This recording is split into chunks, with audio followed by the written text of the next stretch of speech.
दिल्ली की एक शांत कॉलोनी, एक ऐसा घर जहां सब कुछ बिल्कुल सामान्य दिखता था। एक खुशहाल परिवार, अपना बिजनेस, अपने सपने और दिखने में बिल्कुल आम जिंदगी।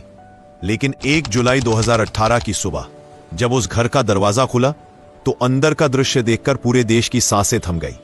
11 लोग, एक ही परिवार और एक ऐसा रहस्य जिसकी गुत्थी आज भी लोगों के मन में डर और सवाल छोड़ जाती है। यह है बुराड़ी केस, एक ऐसी कहानी जहां सच, आस्था और मनोविज्ञान की सीमाएं धुंधली हो जाती है।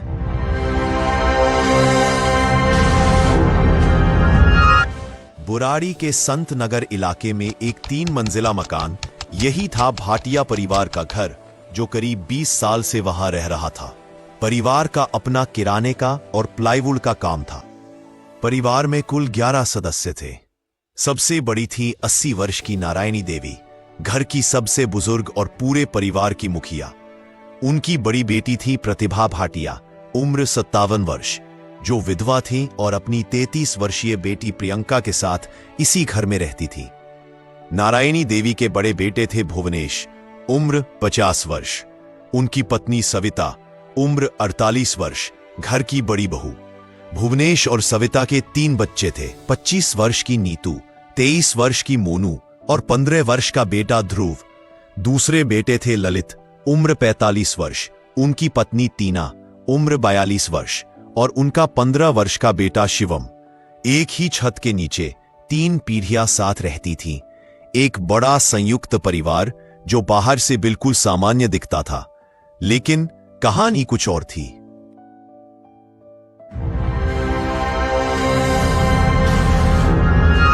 परिवार के मुखिया भोपाल सिंह की प्राकृतिक मृत्यु के बाद छोटे बेटे ललित में बड़ा बदलाव आने लगा।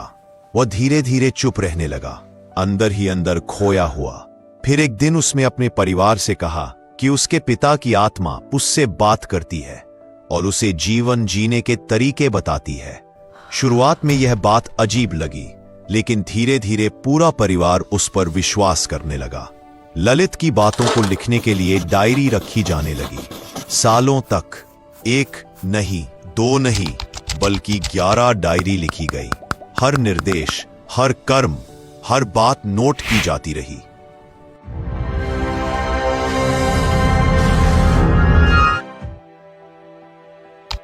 एक जुलाई 2018 सुबह करीब 7:15 बजे पड़ोसी गुरचरण सिंह रोज की तरह मॉर्निंग वॉक के लिए निकले।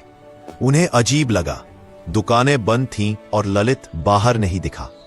जब वे घर के अंदर गए तो जो उन्होंने देखा उसे कभी भूल नहीं सके। घर के आंगन में परिवार के 10 सदस्य एक साथ लटके हुए मिले, आंखों पर पट्टी, मुंह पर टेप और हाथ पैर बंधे हुए। घर के दूसरे कमरे में सबसे बुजुर्ग सदस्य 80 साल की नारायणी देवी मृत पाई गई। पूरे घर में सन्नाटा था। सिर्फ एक चीज जिंदा थी, परिवार का पालतू कुत्ता टॉमी, जो छत पर बंधा मिला।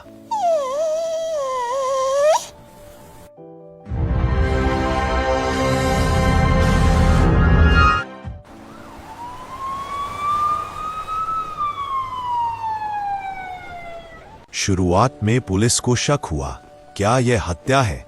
क्या किसी ने पूरे परिवार को मार दिया? लेकिन पोस्टमार्टम रिपोर्ट में संघर्ष के कोई निशान नहीं मिले।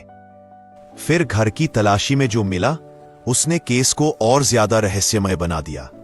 11 डायरी सालों से लिखी गई, जिनमें विस्तार से बताया गया था कि हाथ कैसे बांधने हैं, आंखें कैसे ढकनी हैं और कर्म कैसे करना है। डायरी में लिखा था, जब क्रिया पूरी होगी सब एक दूसरे की मदद से बंधन खोल लेंगे। यानी परिवार को उम्मीद थी कि वे बच जाएंगे। हैंडराइटिंग एनालिसिस में पता चला कि डायरी प्रियंका और नीतू लिखती थी, लेकिन माना जाता है कि बातें ललित के जरिए आती थी, जिन्हें वे उसके पिता की आत्मा के निर्देश समझते थे। जांच एजेंसियों के अनुसार ललित ने परिवार को विश्वास दिलाया कि यह एक आध्यात्मिक प्रक्रिया है और शायद वही पूरे घटनाक्रम का मुख्य सूत्रधार था।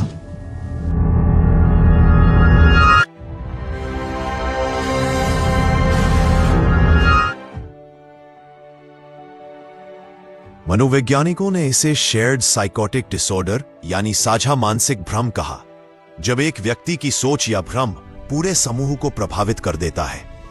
कुछ विशेषज्ञों का मानना था कि ललित भ्रम की अवस्था में था और परिवार ने बिना सवाल किए उस पर भरोसा कर लिया।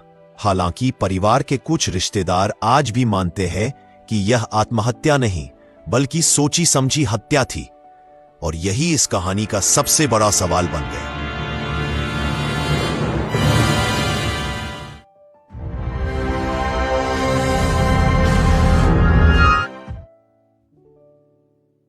एक परिवार, 11 जिंदगियां और ऐसी कहानी जिसने पूरे देश को सोचने पर मजबूर कर दिया।